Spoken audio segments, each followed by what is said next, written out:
Hello, everybody. Welcome to the third episode of our web series, Navigating the Millennial Dissonance. This is our first episode in 2021. I mean, it's definitely something to say that we've survived 2020. We really hope that this year is filled with healing primarily. Now, this series aims to not only unearth, but cross-pollinate knowledge, ideas, and thoughts produced by young Africans. To us at Uhuru Heritage, heritage does not merely exist in the past. Therefore, we're continuously interested in the cultural production that manifests into heritage. As you may or may not know, Uhuru Heritage was co-founded by Ntuzwa Maharasa and I 3 years ago. From then, we have grown tremendously and we seek to continually grow with our community. 100% of our creative proceeds go into our small projects. So thank you to everyone that has donated thus far, ideas, capital, projects. We are truly grateful. We are currently working on a climate change awareness and adaptation project and desperately need funding and collaborations. If you're interested in helping us help others, please contact us. You can find our information on our website and social media platforms. This episode is titled The Permeability of Borders. And we have 3 speakers, Anna Mutanda, Aisha Mugo, and Kevin Mutia. I'll first expand on the title and intention of this episode. So the word permeability derives from the Latin verb perere, meaning to pass through. Substances or beings that permeate often pass through some barrier or threshold, physical or otherwise, and then spread out. For this to occur, such barriers, thresholds, or surfaces must have a level of permeability. The barriers or thresholds in this context can be understood as borders in both tangible and intangible manner. Although we can visibly understand physical borders that lie at the edges of our countries, we must also understand the societal borders created by a lack of familiarity or openness to dissimilarity. We must understand the barriers in our urban fabric, our day-to-day functioning, and the borders we have in our understanding of ourselves as Africans. As we listen to our panelists speak today at an urban scale, I urge us to reflect at an internal scale the walls and the borders we put up that may hinder us from receiving the gifts of vulnerability. And so we will begin with our first speaker, Anna. Hi, Anna. Good afternoon. Hi. Thank you so much. Thank you so much, Lissejo, for having me. Hello to everyone that's watching.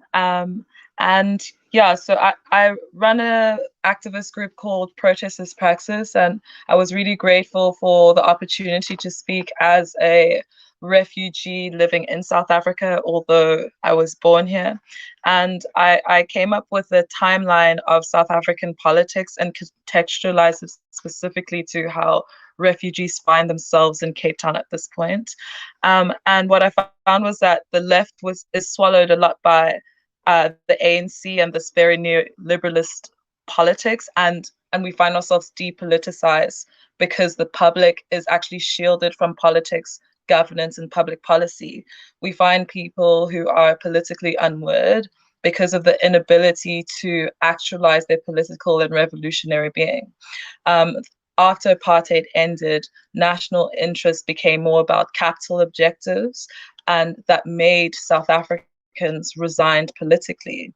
And this manifested during the global pandemic of COVID-19, and specifically in lockdown, where I found that foreign nationals, specifically refugee seekers, were excluded from being provided with aid during COVID-19 and during the initial lockdown, and as well as the police brutality that was being faced specifically in rural areas. And what speaks to this problem is often the inter-imperialist legacy and power relations that is deforming our administrative, economic, and political policies. There's a dysfunction inherently tied into this the administration and the bureaucracy around this. So much so that, not to self-reference too much, that an individual who is born here like myself is still not recognized as a South African citizen, that is still classified as a refugee, which means blocking from an ability to gain work, an ability to actually go to school and be provided basic services. So yes, so this political dysfunction that we see in Cape Town is mainly arise from the lack of civic discourse and the lack of being able to define our issue and to actually give symptoms to the issues that we find ourselves in. We find that there's a new mediatized politics that comes in digital communities rather than real, well-developed political structures. And as an activist, I found that a lot of people will rely on media and media shared through Facebook than like lived experience all the actual politics or media that's happening on the ground.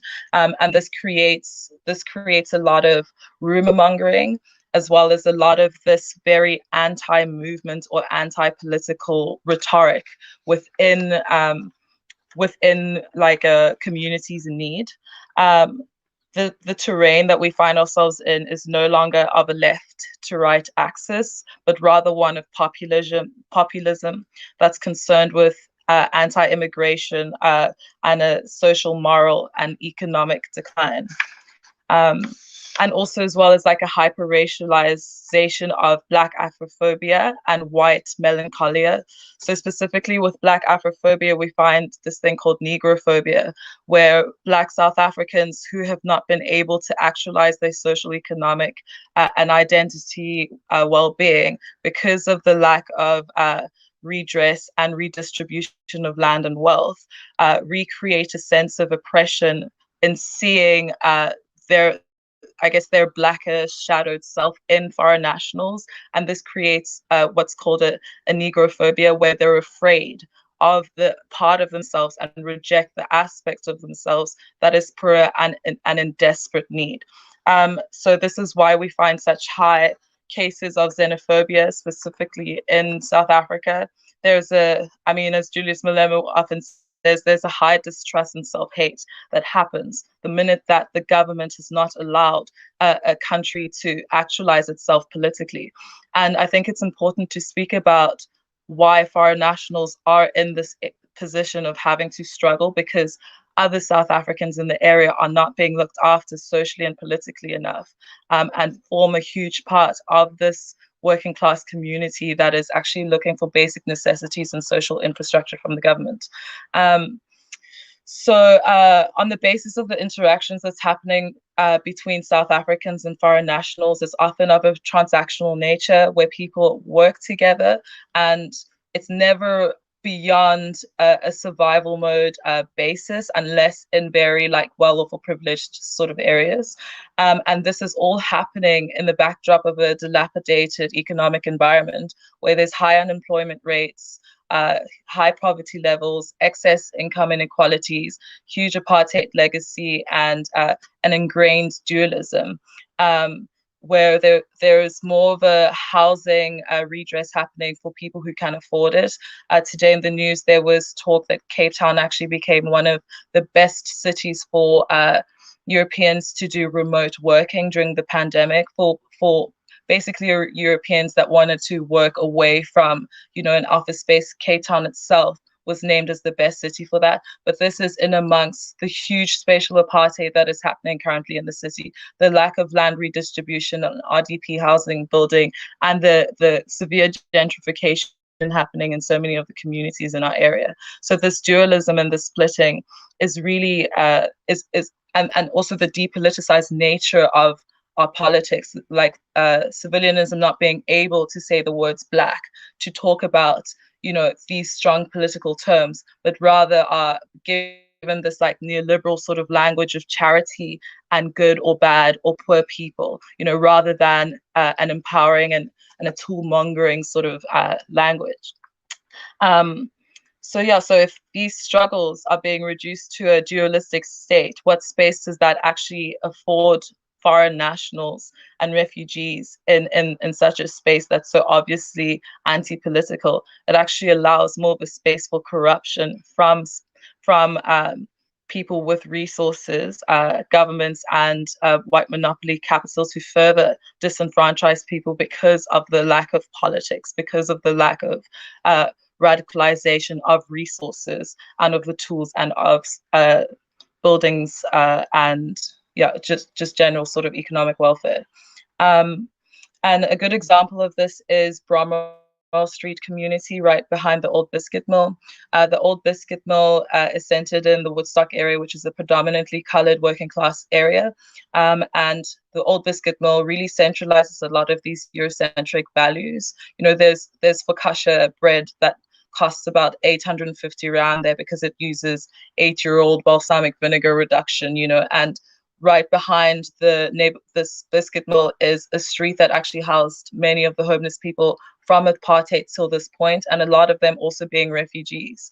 And now that the biscuit mill is trying to expand and get bigger, they're obviously evicting the people in that area who have now taken them to court because of the lack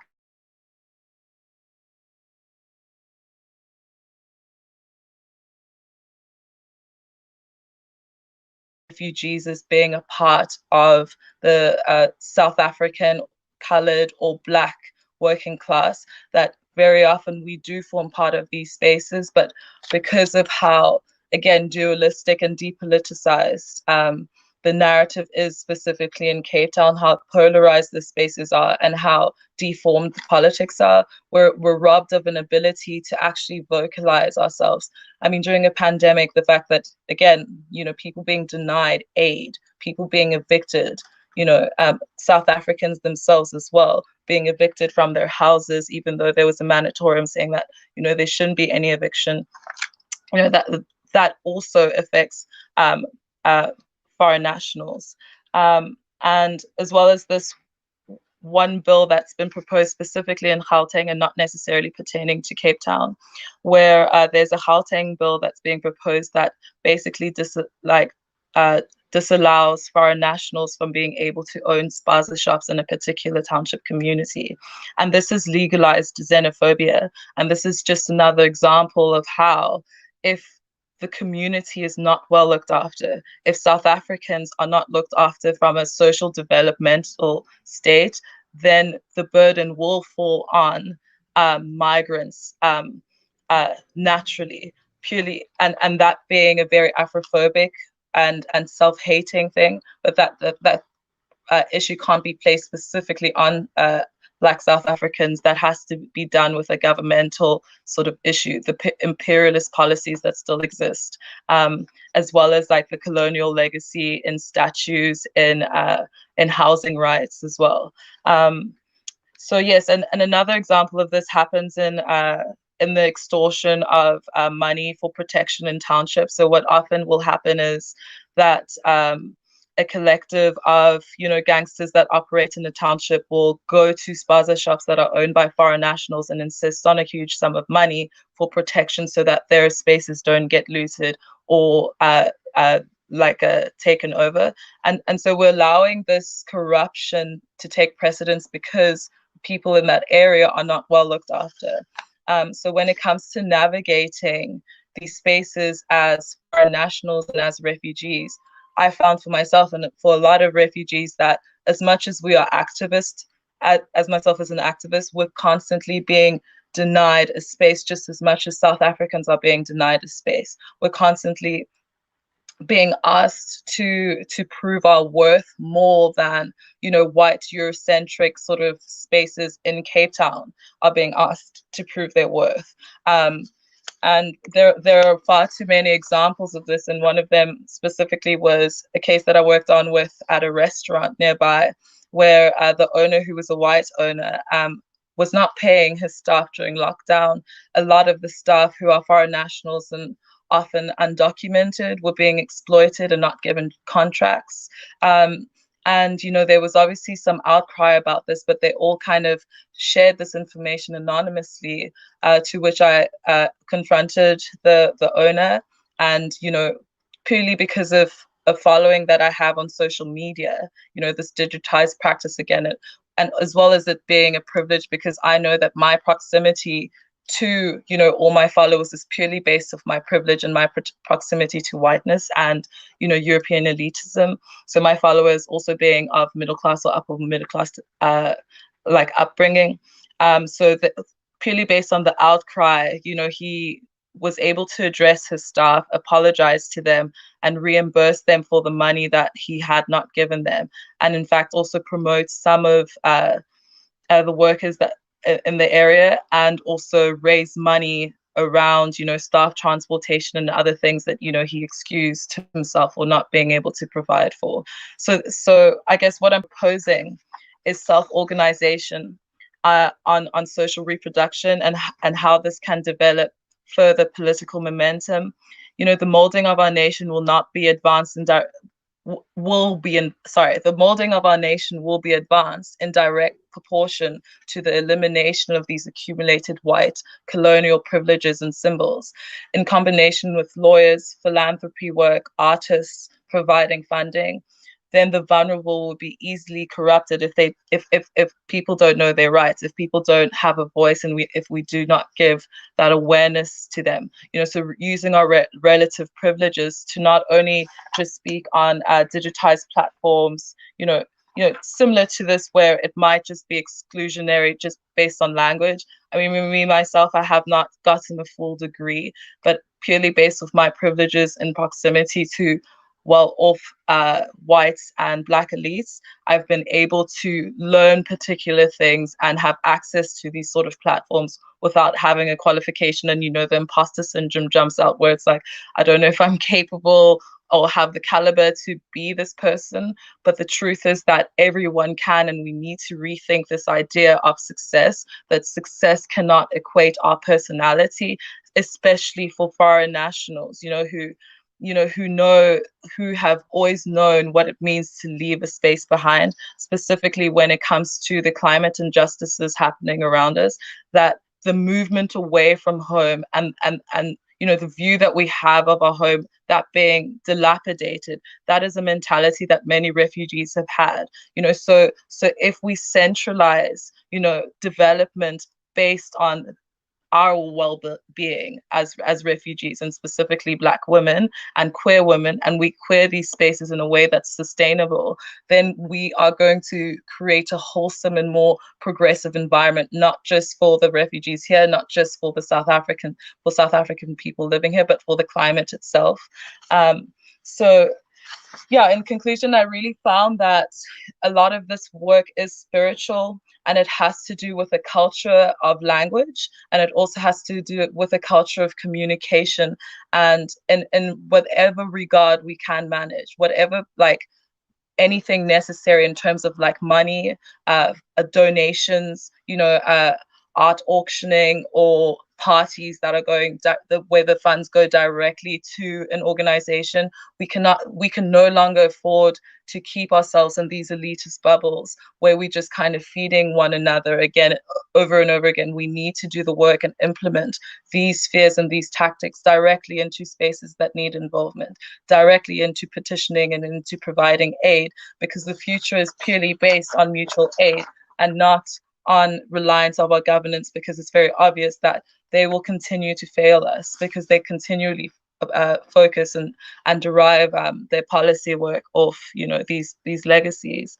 So I guess I would really love to encourage everyone that's watching to really rethink and practice, not in just like the sentimental, psychological, introspective way, but really understand that money and that proximity means life. And it's meant my well-being and my upbringing as a last born of 9, that just that little bit of money, just that general proximity has helped me pave way, not just for myself, but for the people in my own space.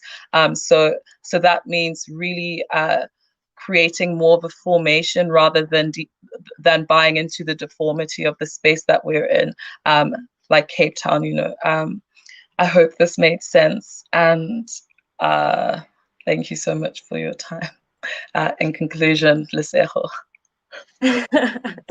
Thank you so much, Anna, for that talk. I mean, you're so right. Rethink and practice. I was actually meant to introduce you in the beginning there, but I mean, I think that it's quite important not to say how people can support you. They can find this information through what you do with the Black Lives Matter solidarity and also in the Arts for Equity. Anna definitely, she started protest as Praxis in June 2020. And man, you've really done well. You've managed to mobilize 3,000 fellow activists. And yeah, everybody who is here today, definitely go check out Anna's social media, and you'll have all those Instagram pages that you can support going forward. Thank you so much. That was just super insightful, and yeah, we'll engage with you again during the Q&A section. Thank you so much. So our next speaker is going to be Aisha Mugo. Aisha is an aspiring urbanist, a cultural geographer. She's currently undertaking her Masters of Science at her Master of Science in Urban Design at Malmo University. Her research lies in the intersectionality of people and the built environment, in learning and developing new ways in which we can begin to rethink and reimagine urban spaces within the African context.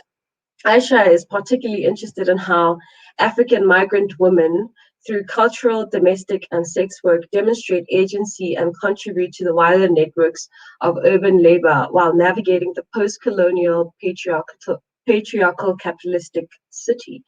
In her free time, she is a vinyl collector and a film photographer, focusing on reclaiming and reimagining African narratives. Her focus lies in urban African culture and the encounters of the everyday, reflecting on how imagery is a vital instrument in returning the gaze and archive of the self. Aisha, welcome. Thank you. Thank you so much for having me. Yeah, it's an honor to be here. Yeah, so could you please just share your presentation with us? Sure, not a problem. Everybody can get to hear your amazing. Sure. Thank you so much. Okay. All right, thank you. So my research is based on the networking trajectories and embodied experiences of Kenyan and Ethiopian migrant women to Cape Town. I did this study as part of my BSc in the Environmental Science Department at the University of Cape Town in 2018. I would like to start off firstly with a dedication. My work will forever be dedicated to my grandparents, Awo Muhammad Webi, and my Ayayo Asha Hassan Hussein. It is through your migratory project that not only am I where I am today, but I have come to be inspired to continue this work. Inna lillahi wa inna ilahi rajiun.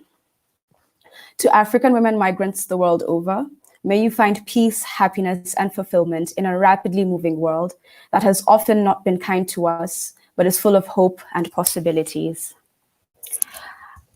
Throughout the presentation, I will be reciting various poems from Warsan Shir's book, Teaching My Mother How to Give Birth. She is a Somali poet that has often resonated deeply with me, considering that I am of the same Somali Kenyan, and it is my hope that these poems take space for what I have left unsaid. Conversations about home at the deportation center. Well, I think home spat me out. The blackouts and curfews like tongue against loose teeth. God, do you know how difficult it is to talk about the day your own city dragged you by the hair, past the old prison, past the school gates, past the burning torsos erected on poles like flags? When I meet others like me, I recognize the longing, the missing, the memory of ash on their faces. No one leaves home unless home is the mouth of a shark. I've been carrying the old anthem in my mouth for so long that there is no space for another song, another tongue, or another language. I know a shame that shrouds, totally engulfs. I tore up and ate my own passport in an airport hotel. I'm bloated with language I can't afford to forget. They ask me, how did you get here? Can't you see it on my body? The Libyan desert red with immigrant bodies, the Gulf of Aden bloated, the city of Rome with no jacket. I hope the journey meant more than miles because all of my children are in the water. I thought the sea was safer than the land. I want to make love, but my hair smells of war and running and running. I want to lay down, but these countries are like uncles who touch you when you're young and asleep. Look at all these borders, foaming at the mouth with bodies broken and desperate. I am the color of hot sun on the face. My mother's remains were never buried. I spent days and nights in the stomach of the truck. I did not come out the same.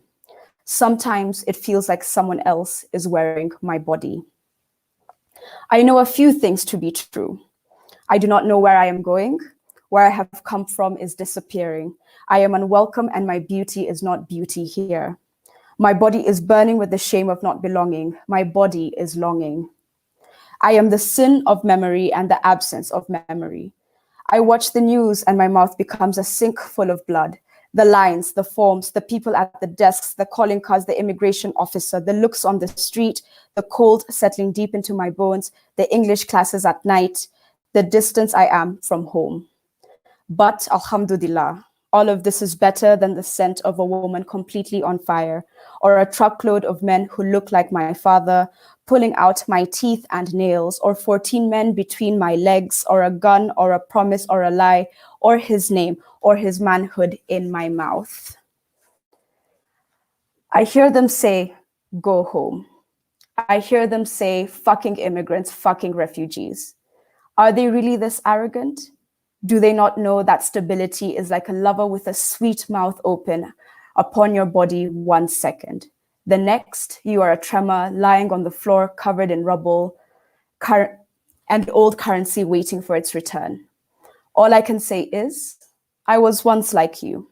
The apathy, the pity, the ungrateful placement, and now my home is the mouth of a shark.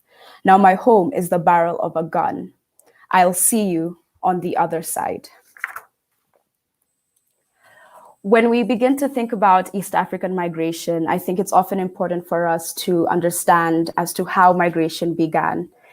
Kenyan and Ethiopian migrants began arriving in South Africa after the end of apartheid in the 1990s, where South Africa was viewed as an open haven that promised hope, opportunity, and success.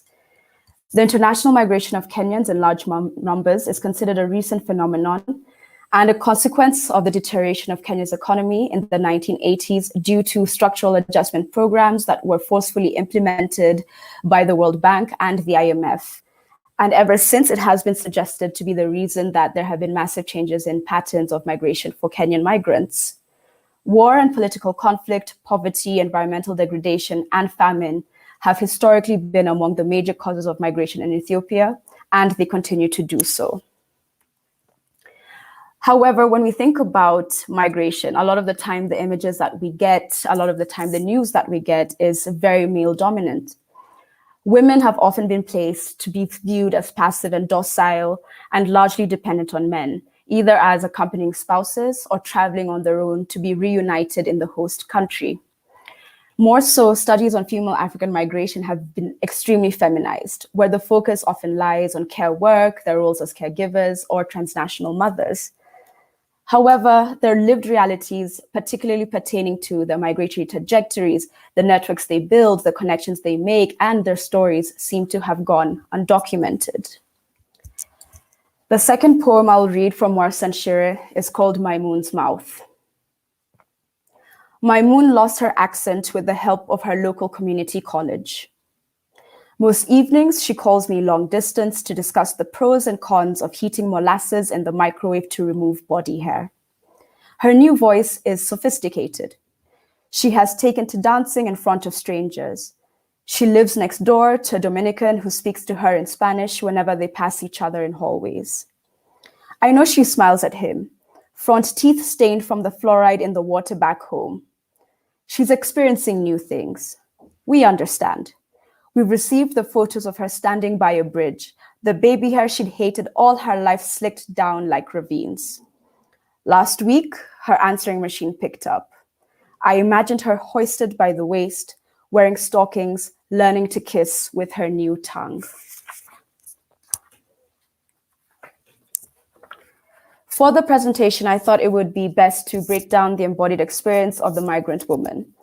The Migration Project does not begin when they arrive, but consists of a long process of interest, questions, fear, decisions, mistakes, risk, networking, and ultimately hope.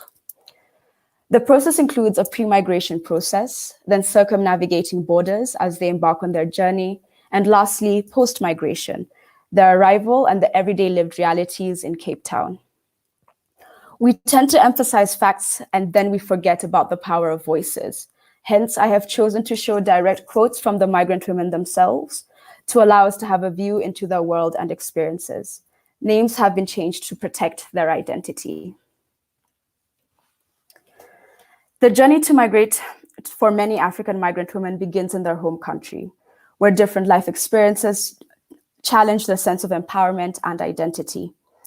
Globalization has increased access to the world, with a rapid increase in information flows, particularly from cultural and media productions, and most importantly, people. A lot of the women in the study sought inspiration to migrate to South Africa from other women. Prior to migrating, prospective migrants rely on information provided by social networks as an important source of decision-making on the various opportunities available to them in the host country, as well as detailed information of transport arrangements and entry. This creates a chain of migrant women who encourage female kin and friends to migrate in order to earn and support their families back home. While female migration has often been met with apprehension, the rising increase of migrant women has challenged gender norms, where migration opportunities have put pressure on societies to accept the reality that women migrate independently and without male guardianship. Migrants on the move, and particularly migrant women, are often the most vulnerable in society and get preyed upon by migration syndicates. Research has highlighted that there is higher mortality rate for women at borders than men. However, despite the risks, women have shown that they will always migrate to seek better opportunities for themselves and their families. For those embarking on migration, fear is an emotion that is encountered at all moments. Women often have to place their hope and dependency on smugglers and insecure routes, where they're often exposed to exploitation and extortion, physical and sexual violence, and life-threatening terrain. These experiences are often life-changing and traumatic. However, for many of the women I interviewed, there was no acknowledgement of the psychological impact or the emotional distress this has had on their lives. To make the decision to migrate is to recognize that they have very little control over their environment and the trajectory of their migration. However, if they survive and reach their destination, then the risks of migrating will always be worth it. The story you're reading is of Jane. She migrated to South Africa from Kenya with her mother, sister, and her sister's 1-year-old baby. At the time of migrating, Jane was 16 years old and she was 3 months pregnant.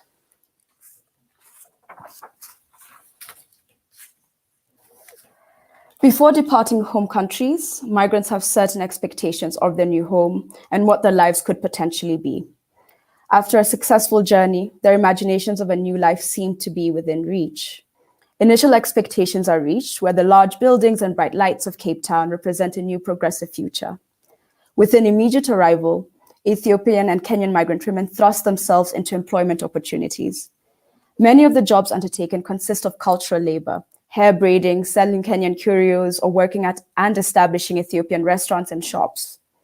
For Kenyan women, ethnic ties are valuable in providing opportunities to earn a living and facilitate a faster integration into the labor market. Many of the African curio markets in Cape Town are approximately 20% Kenyan women run.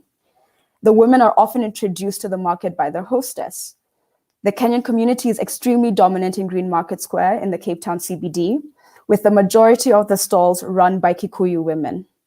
Ethnic enclaves also work as protected markets due to the unique nature of the goods that are sold and can only be sold by co-ethnics. Ethiopian women are the driving force behind the success of businesses as they provide labor and cater a lot of time towards steering the growth of their businesses. Ethiopian women particularly engage in EKUB, a rotating savings and credit association, or Stockville. EKUB is mainly organized and run by women without their husband's knowledge and is strongly economic in focus. It is conducted between Ethiopian and Somali women who are shop or restaurant neighbors, and allows women to build their own networks outside their husbands and ethnic enclaves. The relationship between members of their group grows from an economic network to a coping mechanism, where mutual trust between members allows for relationships between women to foster and create strong bonds between them. However, as with life, not everyone's expectations are met.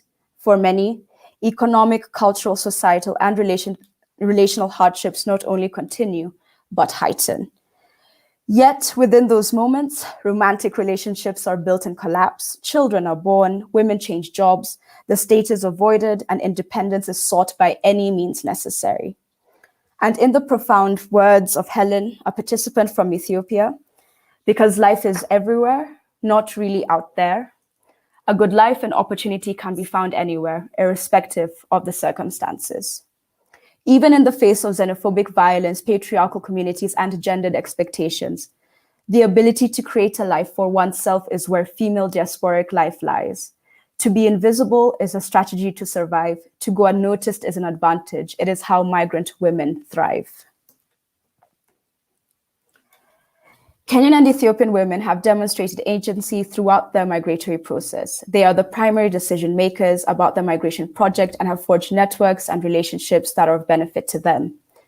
Looking at women's everyday lives allows for migrant women to be multidimensional in their being, where they are conscious, present actors. Kenyan, Ethiopian, and other African migrant women continue to dream and aspire for better lives for themselves and their families, and most importantly, have hope in their own abilities to strive and reach the futures they imagined. We take hope as grounded in the possibility of what could be.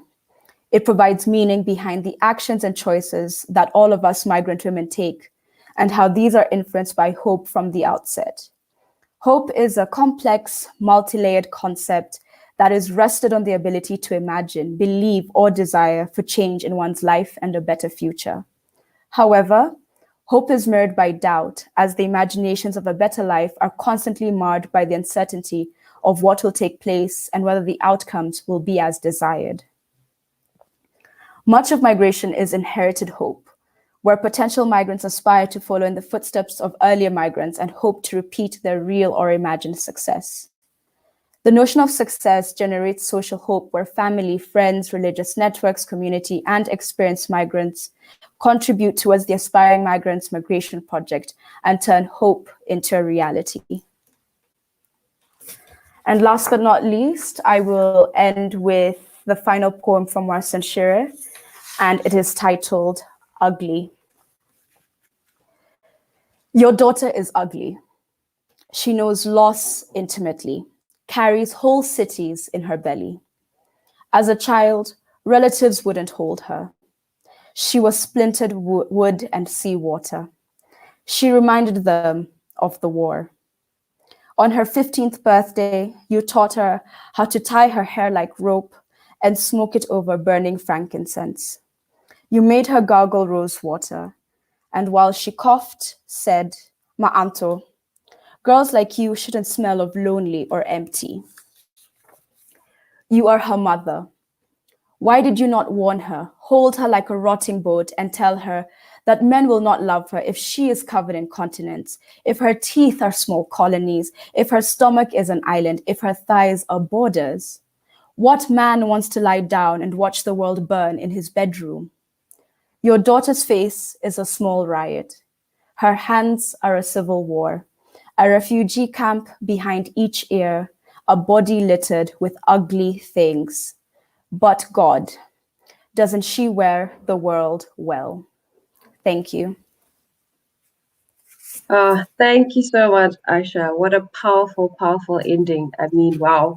I was actually about to tell everyone, if they want to read your thesis, the link is up on your LinkedIn profile, right? Yes, it is. Yeah.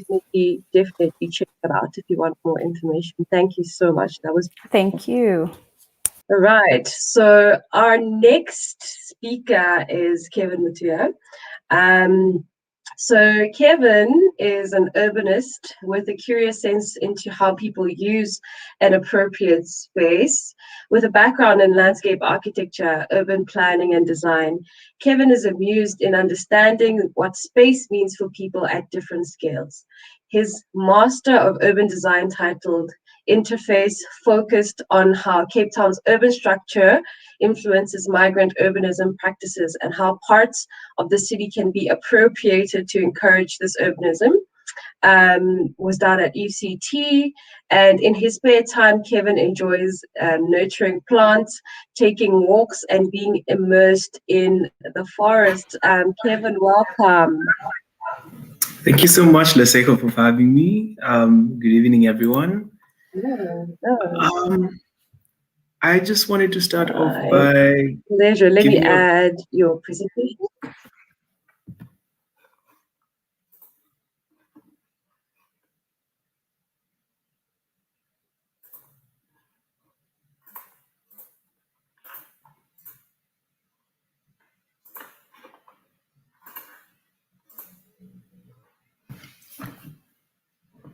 Lesego, is it on now?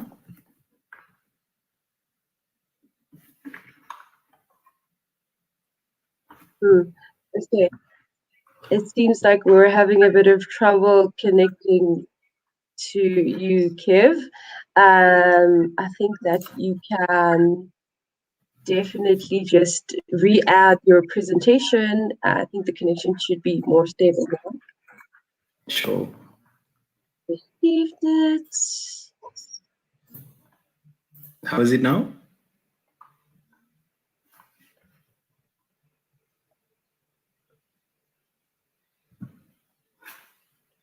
It's having a bit of trouble. Let me try.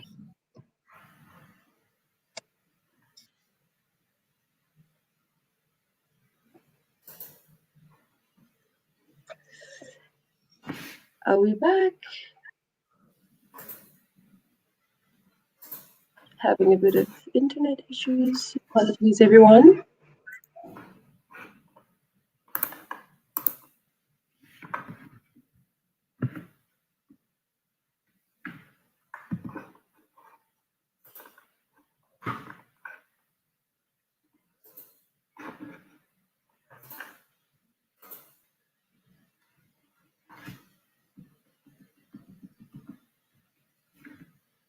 Lesego, are you able to see my screen?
Apologies, everyone. Yeah, we were having some hectic internet issues. Kevin, are you still there? Yes. Can you see my screen? Yes, we can see your screen. Sorry about that. You can begin your presentation. Perfect. Thanks for having me, Lesego. I'll just begin my presentation by laying out my thesis that I did in the year 2019, and it was inspired by my conversations with my res mates. So I was always interested in why my African friends from different African countries didn't experience Cape Town as much as my other friends from Europe. So I was very interested in understanding what about the city of Cape Town and its urban structure allowed or deterred African migrants from moving around. So I'm inspired by the case of migrants, the migrant experience across Africa, from the Cape to Melilla. And this is a photo of Melilla, which is in the southern tip of Africa, but is considered Spain. And it shows all these borders, barriers, and boundaries that prevent African migrants from accessing opportunities. We know the story in Cape Town. We've seen migrants being put in areas and situations where they did not find themselves. So there's a whole array of refugee protests in the city of Cape Town against the treatment that's happening in South Africa but to migrants and their plea to leave the country. This got me to understanding the migrant problematique, understanding movement of people from different parts of the world to come to a place for opportunities. But who is the migrant, we ask? It could be anyone. It could be your friend. It could be your parent. It could be a cab driver. It could be a refugee. An expert or a professional that we, for the most part, consider as international is also a migrant. I'm particularly interested in this interface of aspiration and precarity. On the left, you have a photo of a building that's been appropriated and has become a business hub. And on the right, you see an individual making ends meet through whichever means they can. In Cape Town, if you look at the statistics, it shows that the people who come into South Africa, especially into the Western Cape from outside of South Africa, is just almost equal to the people coming from the Eastern Cape, which is quite a high number. We then see that in the city of Cape Town that we have a disparity between employment and the residential density, where people live very far from where they work, causing challenges in accessing opportunities. I focused on a theoretical framework that wanted to understand legibility of urban form from northern readings, but also understand the migrant urbanism practices and a production of space from a southern context.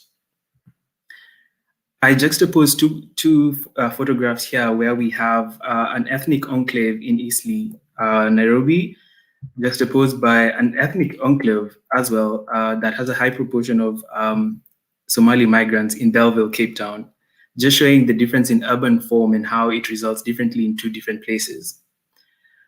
I then focus on the city of Cape Town and in trying to understand why do migrants move where they do and how do they create settlement, how do they move and where do they find livelihoods.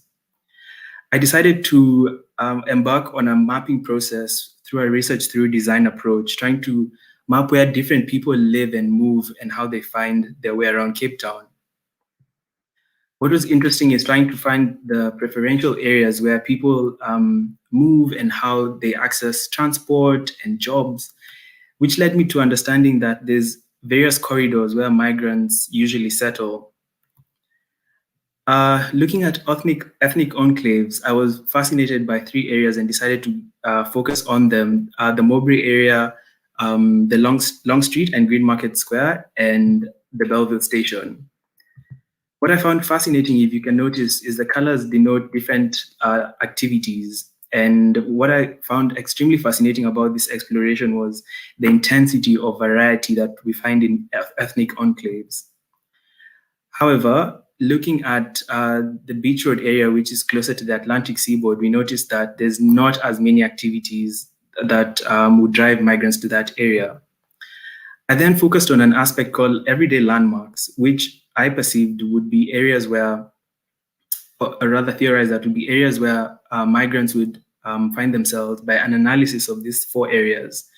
What I picked up, at least from understanding the urban construction, was that you find areas like internet cafes, ethnic restaurants, barber shops, cellular shops, language schools, advocate shops, all these things that usually are not seen by formal planners in trying to create space. But what this information reads is that there's a certain set of conditions that come together to enable ethnic or migrant enclaves to develop. I juxtapose that by an understanding of Kevin Lynch's 5 elements, which is the node district, path, and edge, just trying to understand how those very northern concepts of space construction fit with a very migrant urbanism southern context version. Looking at a site that I was very interested in is the site you see right here, which composes of the Somerset Precinct, as it's called. I'm trying to understand how everyday landmarks are situated in this part of the CBD led to an understanding that there's an open space, rather not an open space, an area that has missing facilities or conditions that allow for migrants to move to that particular area. I try to understand how we can reimagine the theory of good urban form in a post-colonial African city by embracing what we already have. There's a context of informality and flux that is not really accepted, but is currently happening in our African cities. I also focused on migrants and their production of space in how they form space from the different aspects and tools that they're able to find in their midst. I also tried to understand the historic timeline of migrants and their production of space in Cape Town, and through research found that the entry to Cape Town for migrants has always been turbulent, coming in from the seas and the shores and having ships wrecked on their way to the new land. The idea of the socially constructed landmark versus the physical landmark was very fascinating here. We find in the Green Market Square, as seen, with a church that's quite a landmark in its time, we find a different kind of landmark where people have come together through Abdul Malik Simon's People as Infrastructure. We see how people coordinate together to create a new space.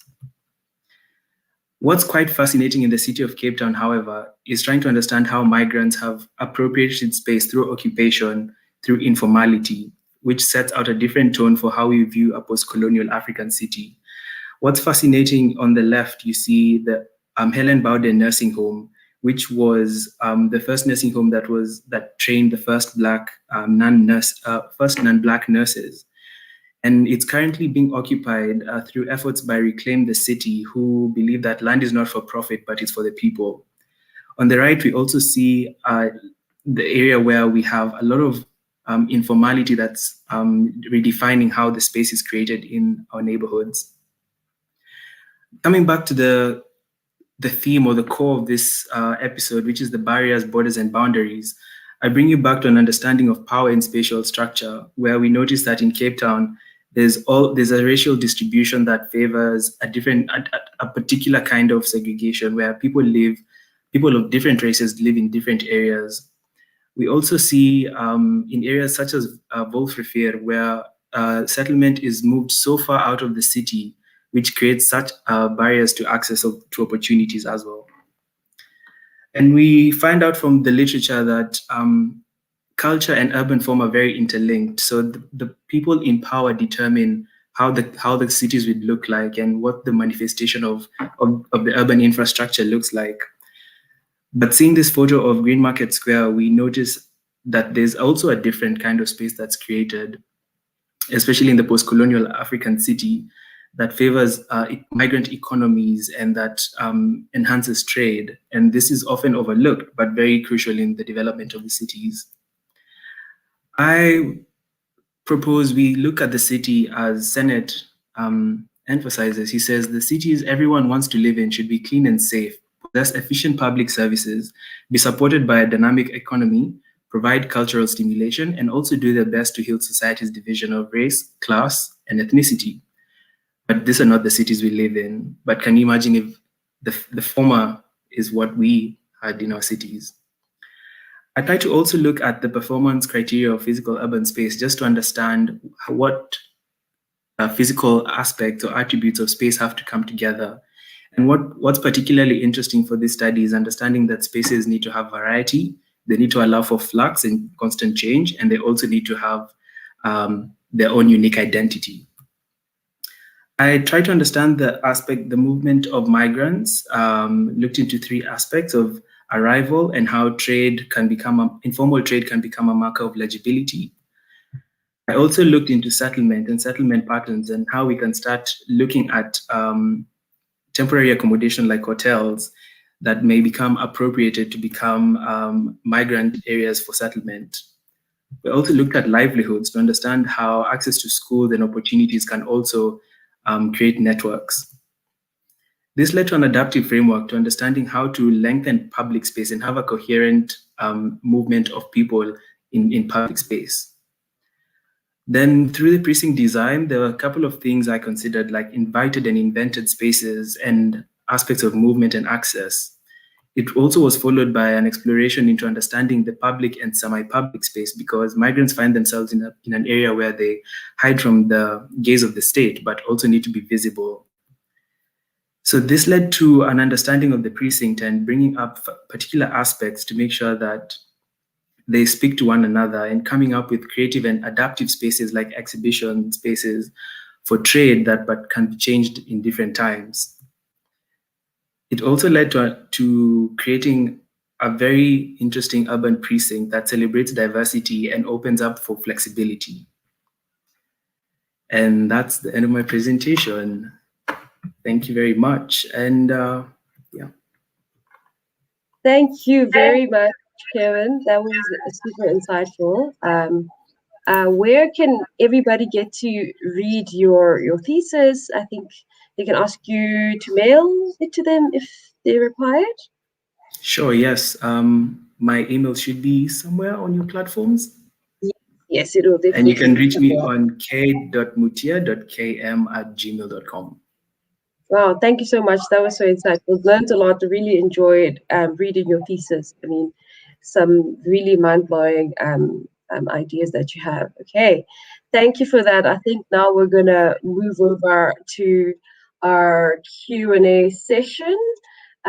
So yeah, if you guys have had any questions, please do not hesitate to post them on the comment section. This section of the series will be now conducted by Awanda Buthelezi. Thank you so much, Awanda, and welcome.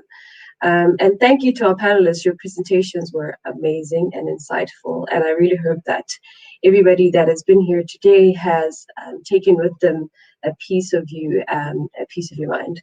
Awanda, I think you are muted. Thank you. Hi, everyone. My name is Awanda Buthelezi, and I will be facilitating today's question and answer session. It's a tough act to follow after those 3 presentations, but fortunately for us, we get to spend more time with them. And I'm so excited just to get more of their thoughts and insights on the conversations or the presentation that they've just presented to us. So I'm going to go according to the order of presentation. I'll begin with Anna.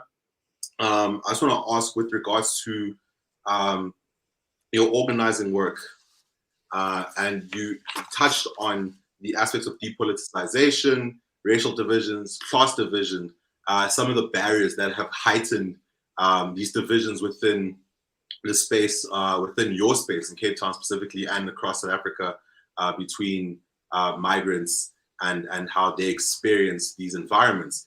And I just wanted to ask, with regards to those divisions, what are some of the ways in which you think we can organize around that? As an organizer, how do you feel that we can overcome some of these barriers, specifically the ones that you were listing at the start of your presentation?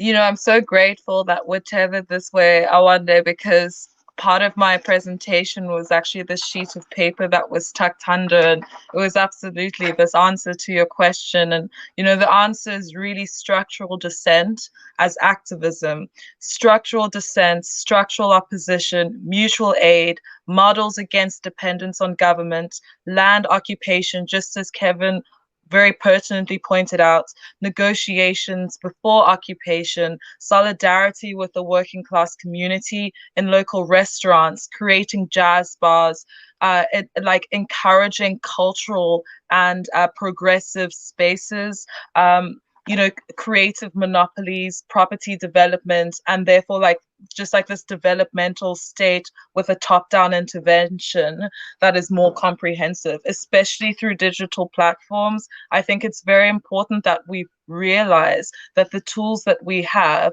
are not to recreate any sense of abstraction, but really more implementation into communities and into spaces that are so deeply divided from the rest of us. There's such a deep polarization, as you've mentioned before, and the only way forward, especially as people who have these privileges of being able to diagnose the spaces around us, is to be extremely practical, is to be extremely political, and to be absolutely oppositional, and create anything that means a segregation away from governance and the state. And that can be, just as Kevin had mentioned, and just as had happened with the We See You initiative, where they occupied a house in Camps Bay. Part of my personal project at the moment as well is looking at a potential occupation of particular lands, and specifically in Newlands, looking at creating sustainable development in unused spaces, like this particular property in the Tafelberg area. There's also a school in Sea Point. It was like formerly Tafelberg School that is completely unused. Also during the pandemic, insisting that the city of Cape Town, and insisting, that's most of what I did through lockdown, was insisting that the DA, used spaces that were completely unused during lockdown to look after the homeless, to look after the migrant community that were being shut out. Getting people involved in calling out, when the government or when the city of Cape Town steps out of line. There was this one case with a man named Bulelani Kolani, where he was taken out of his shack, completely, in such an unconstitutional manner, and the court order to give that out to actually a victim was illegal. It was illegal for them to actually send security to bring him out. And if people are not informed of those rights, if there are no lawyers or academics like the rest of us that are actively informing people of what they are allowed to say yes or no to, then we have this huge corruption and this huge disparity that's just recreating itself again. And right now we're seeing, and the globe is showing, that the climate cannot no longer sustain this. That the climate can no longer sustain the fact of these corruptions. Besides the climate, obviously, us as Africans no longer want this sort of thing. So it's important for us to, again, undo the privileges that we have by enforcing ourselves into these spaces and being extremely proactive, and again, in a structural dissenting way. I hope that maybe that answers some of it. Thank you. That's the kind of expansive answer that we're looking for. I think it really ties in well how you brought it in to link with also the previous presentation, which you just heard, which enhances what we're speaking about here tonight, because they all feed into each other, and all these experiences, all the different speakers have given us different perspectives on, a similar issue with regards to the permeability of borders. And now I also want to move on to our next speaker, Aisha. My question with regards to when you approach. Sorry, Wanda, I can't hear you. My question to you is, when you approach these women, to gain some of the experiences, were there any reservations with regards to them opening up to you? And if they were, what were some of these reservations? Right. So I think the first question, even before I got to the reservations, is the first question was always, why did I pick Ethiopian over Somali, considering I'm Somali and Somalis have been on the move since time immemorial. And I think it's by virtue, I wanted to test myself. I wanted to put one foot into my community, Kenya, and then I wanted to put one foot out of my other community and try to see what it looks like on the other side of the border, which is Ethiopia. And of course, there's a lot of self-reflexivity work that I had to do. Especially in regards to the Ethiopian women, to penetrate Belleville took a lot of groveling. There was an incident where I was starting to look for participants, and I went into an Ethiopian restaurant and I tried explaining myself, and they thought I was Home Affairs. And I was pretty much chased out immediately. There was no time to explain myself. The environment and the feel of the room tensed up, and I just had to leave. So with that, there was a lot of reservation. With Kenyan women, not so much. With them, it was more that I think in the research process, I became the other. Here I am, half Kenyan, half Somali, piercings, bald-headed, trying to do this thing. And I became the other. They were more interested in me and what brings me here and why I'm interested in the Kenyan community across borders. So for them as well, it was an insight into another Kenyan life, and that brought a lot of space for sharing. In regards to Ethiopian women, it was a lot harder, naturally language barrier. By virtue of existing in traditional enclaves, English isn't a first language, and a lot of them choose also not to learn English, because for one of the participants, she mentioned that Amharic, which majority of them speak, is a dying language. So by virtue that it is a dying language, they try to sustain it within their community, especially for the benefit of the young ones. So they actively choose to go against the official language of South Africa to maintain that traditional element. I hope that answered it. Thank you so much. That was very enlightening, especially the aspect of the sense of apprehension when first encountering you as to whether you're actually someone with, benevolent or benign reasons for engaging, or actually an agent of.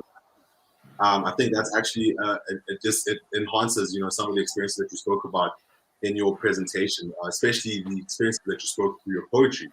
And now I want to move on to Kevin. My first question to you actually was with regards to the final quote that you gave there at the end of your presentation, with regards to the cities that we should have and the fact that those aren't the cities that we live in. And seeing as your work ties in so many different threads that were already brought in through the previous presentations, and you did something quite interesting at the beginning also, which I feel also kind of neatly tied in with what Anna was speaking about, when you showed that discrepancy between the rates of migration from the Eastern Cape versus across the continent. And the city of Cape Town is a city that is steeped within apartheid spatial planning. So in terms of your approach to the study, I'm curious, like, what were some of the challenges for you mentally, like grappling with that space and applying your perspective to it? Yeah, that's a really good question, Owande. I think the first thing that challenged me is the word foreigner. I wasn't sure that I wanted to use the word foreigner in describing a migrant, because especially an African migrant, because as much as the urban setting is quite different in different cities, I think being in Africa alone and you being able to navigate Africa would not particularly capture you as a foreigner. So I think that aspect, I think for me, looking at who was the international migrant, who is a foreigner, who is a local migrant, I think for me was quite challenging, because also when we understand our spaces, it's not so easy to find out how people live exactly, because people are always in flux, like things are always changing. So you might have someone who's moved in from the Eastern Cape, and you have someone who's also moved in from, say, Kenya or a different African country. It's quite difficult to understand the mix in how people appropriate spaces. So, I mean, compared to how Aisha or Anna's presentations or projects have very specific people that they look into, for me, in my case, it was quite difficult. Like the Helen Baude nursing home, which became the Ahmed Kathrada house. It was quite difficult to get data or statistics on who actually lives there, how many people live here per day. Yeah. Thank you. And I want to move back to the first speaker. But before I do, I just want to let everyone know who's watching in live with us right now. Thank you for being here. Please feel free to comment, give some of your questions in the chat, and I will privilege your questions over my questions as we're all enjoying this process together. So I'm going to move back to the first speaker. There was an anecdote or an experience that you gave us with regards to one of your interactions with a white restaurant owner who was exploiting the undocumented status of some of his workers. And I just wanted to ask, I was very curious, what are some of the experiences or observations that you've made about the way in which South Africa's racial history or the history of racial division has actually been used to heighten some of these what's called again conflicts between migrants and Black South Africans?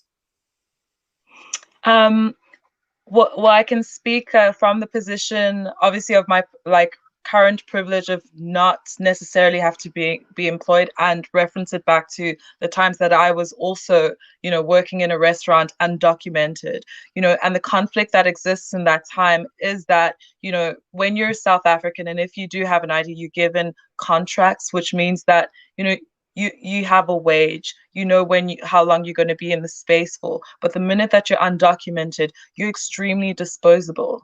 You're very easily going to be changed into another individual. And I think the conflict in those spaces specifically is that not that they're looking to the white owner and saying, what you're doing is unjust. This person has been here, this refugee's been here for 2 years and has not received a contract. What often is happening is, almost like this ridiculing of the person's position, that they're disposable and they might mean very little. And those obviously were in particular instances where the working environment was incredibly hostile. But I can easily say that, I have obviously seen the amalgamation of, Africans and South Africans, and just overlapping the language barrier, which happens more often than we think. And this is why it's very important that these cultural spaces, restaurants, land that is closer into the city is erected, because there is this reality of this emerging African identity, just as Kevin rightly so put, that there is no foreigner, there is no foreign person, that people are constantly in flux in South Africa. So I think it's very important that with the structural building of this emerging third aspect of the African foreigner, I forget how, or a refugee and a South African, that the space is accommodated for, because the moment that space is allowed and it's done so lawfully and with integrity, the moment that policies that continue to oppress not only Black South Africans, but Black refugees, that's when we are able to do away with policies that no longer serve us. So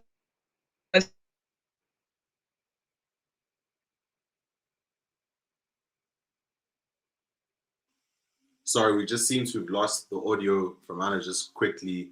I'll just, when it comes back, I'll just ask her to just repeat what she was saying at that point, because she was really making a really everything will. I think that we deserve to hear. Okay, you're back. I just wanted to ask you, please just repeat that point you were making right now, because I think you're really hitting the nail on the head, and we didn't want to miss what you were saying, because you were coming with that. Yeah, it's not enough to apologize as a white person to Black people. It's very important that he makes this apology, and that whiteness in Cape Town confronts itself. It's a lot for me as an activist who's also on refugee status to be going to protests like Brackenfell, where I am risking deportation, I'm risking all these things being taken away from me, but no white South African is concerned with involving themselves over a protest that actually has to do with racism, not the EFF, not the teachers, but racism in itself. So it's very important that the minute that white South Africans take it upon themselves, and I mean, this is obviously the onus I put on myself as an activist, but to confront them, that there isn't, he can't just apologize and cry in front of Black people. He has to publicize that apology, and he has to publicize the fact that he did do something wrong. The fact that that there was a crowdfunding campaign that raised 27,000 Rand in April that he did not redistribute up until this day. That very fact that he needs to own up to, and that affecting his business, likely not the business of, the staff who, was getting reimbursed by the people through crowdfunding, but him personally as a business owner and as a white man. So I think it's very specifically, I think again, I think the word was negrophobia, where because of this like block from actualizing our revolutionary potential, you know, obviously post-apartheid really robbed us of that ability to say, you know, this is our land, this is our spaces, and this is what we want as Black South Africans. You know, so what happens is that anger is projected onto people who are in our position and possibly worse. So we have to try the best that we can, and that's through economic empowerment, and that's through structural movements, and you know, movement to whatever degree. I was one person versus, you know, some guy, you know what I mean, that creating a transformation. So yes, I think the idea is to try and create an empowerment around the inclusivity of Black refugees and Black South Africans, and then insisting on whiteness confronting itself in Cape Town. Yeah. Thank you. Now I'm going to move on to Aisha. My second question for you was, what does a relationship between migrants and the state look like? Like, what are the tools, networks, and connections that are utilized to circumnavigate the state with regards to like paperwork? Right. Actually, this I actually wanted to comment on what Anna had just said, and kind of feeds into your next question. The participant that I showed her story of navigating through borders, Jane, she got a job, a stable job. She got a contract, very good company. And when she was told when her asylum seeking permit came to a close, she went and tried to get it renewed, but it was rejected because she was told by Home Affairs, how can you be an asylum seeker when you have a permanent job? So you see, it kind of shows how the policies, like what Anna is saying, the policies get perpetuated.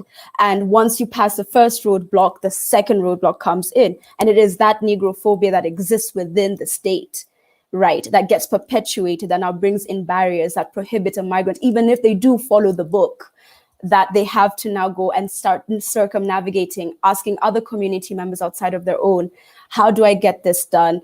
Who do I need to call? What is the bribe? And feeding into the systems of corruption. And it is because it is fundamentally that racism, that xenophobia, that negrophobia that continues to just perpetuate these systems. Yeah.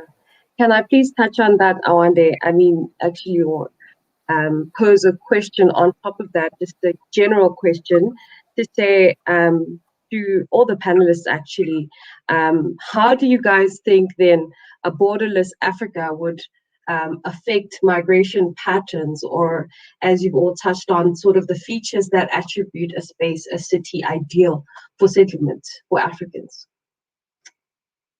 I don't know if, yeah, it's quite a broad question.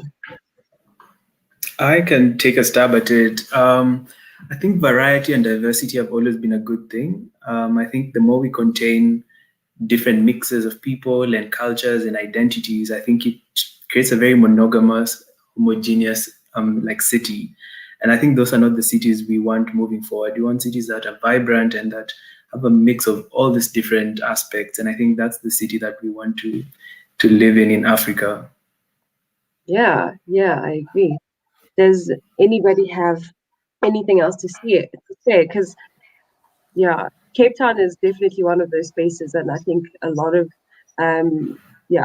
people who have experienced Cape Town can definitely attest to the fact that there are definitely barriers and borders that sort of hinder this ideal city, because like the resources seem to be there, but like it happening just seems not to happen. Like you still have, as Aisha touched on, enclaves, and like as your research, Kevin, you still have specific spots where people prefer. And I mean, the beauty of a city is really where all those things come together. That's where a lot of innovation comes through.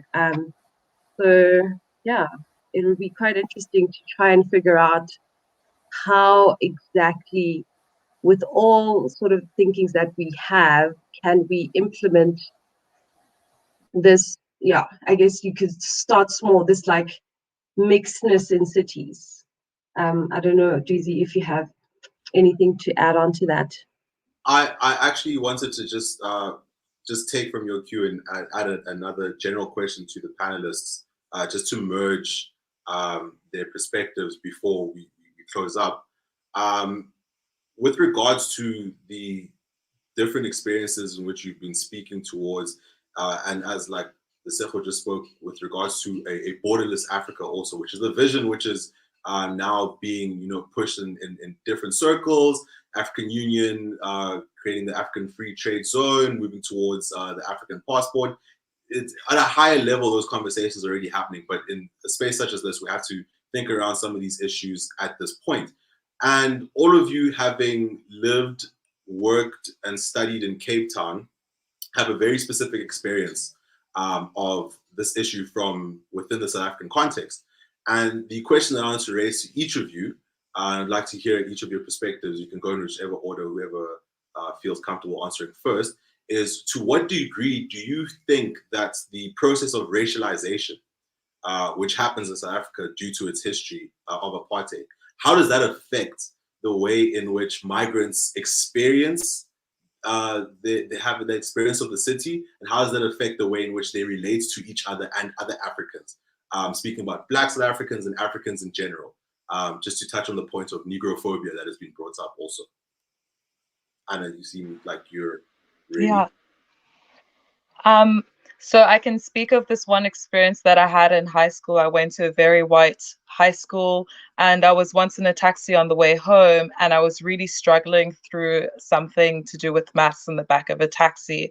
And, there were two men sitting next to me, and, one of them insisted, he can help you with this. He did engineering in Zimbabwe, like, he can help you with that. And I was very, very pessimistic. I was like, these guys are obviously coming from like a construction job.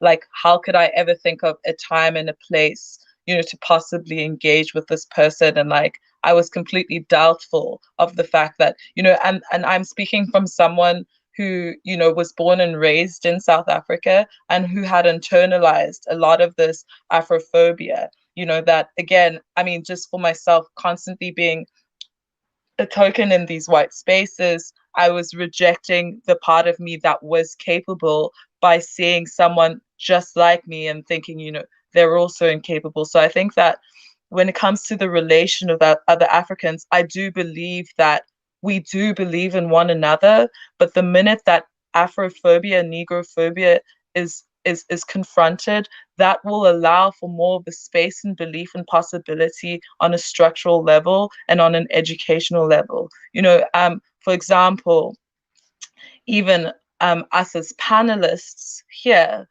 including, someone that might not have this like academic language or background in this sort of discussion, on this floor itself, someone, who might not have these relative privileges that are, really imperial in their legacy, just as far as they, very closely linked to some sort of tertiary, space.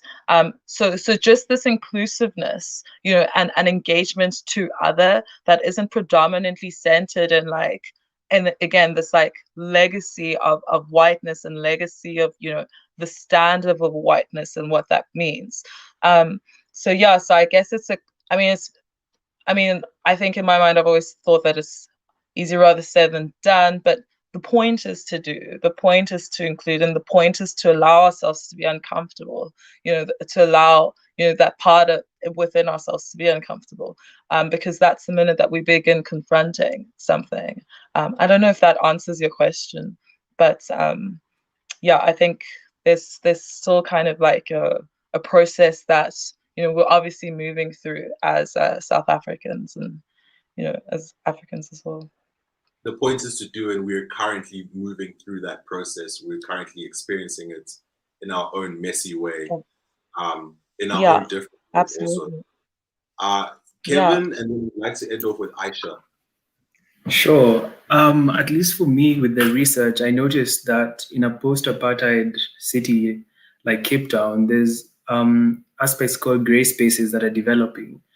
And these gray spaces, I think, are places where you have a particular racial mix that's quite ambiguous. So it's not a majority of one type of race or the other. So these gray spaces, I think, create areas where migrants can survive because you're out of the gaze of the state. So I think moving forward, I think there's a mix that's happening, and there's such a potential in these migrant areas because they start speaking to places of integration, which I think are quite powerful in trying to address the post-apartheid city. Thanks. Thank you. Aisha? Yes, so I think to round up, I think the interesting thing, and which is why I kind of hold on to hope so much as an ethos for a lot of the work that I do, is that even during my research, as much as we still have these barriers of racialization, of xenophobia, negrophobia, etc., there is still so much intermingling, connecting, working together between South Africans and other Africans that is so underneath the layer that unfortunately tends to also be the negativity that, of course, comes to the surface. And I think it's hanging on to those little threads. It's hanging on to those little moments of understanding of economics, unfortunately being in a capitalist system, but within those forms of economy where people connect, where people relate across currency, across barter trade. That is where the key is, because unfortunately, with any society, it comes with fear. Fear is what makes us point fingers at the other. But once we start to bring down and humanize everybody, be it South African or migrant, I think even removing the word migrant entirely and saying my fellow African, that humanization is literally the foundation of moving forward. That understanding the intricacies of the everyday, understanding who is connecting to who, and showing people that actually you connect with migrants maybe 3, 4, 5 times in a day and you don't even realize it.